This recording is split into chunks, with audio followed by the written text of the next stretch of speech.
आज आपण बोलणार आहोत एका अत्यंत हृदयद्रावक आणि संतापजनक घटनेबद्दल.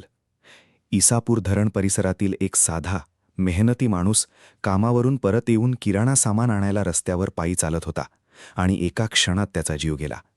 भरधाव वेगाने येणाऱ्या अज्ञात स्कॉर्पिओने त्याला जोरदार धडक दिली. जागेवरच मृत्यू झाला.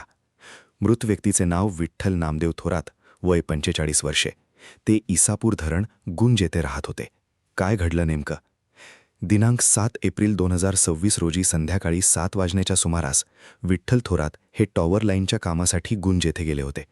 काम आटोकून संध्याकाळी ते बाहेर किराणा सामान घ्यायला पुसदकडे निघाले होते. रस्त्याच्या कडेला चालत असतानाच पुसद येथून माहूरच्या दिशेने भरधाव वेगाने येणाऱ्या एक स्कॉर्पिओ वाहनाने त्यांना जोरदार धडक दिली.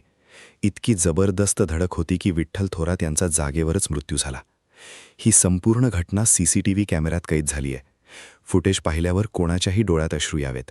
एक निष्पाप माणूस रस्त्याने चालताना आणि मागून येणारा मृत्यू. विठ्ठल थोरात कोण होते? वय 45 वर्षे. इसापूर धरण परिसरातील गुंज येथील रहिवासी. टॉवर लाईन कामगार.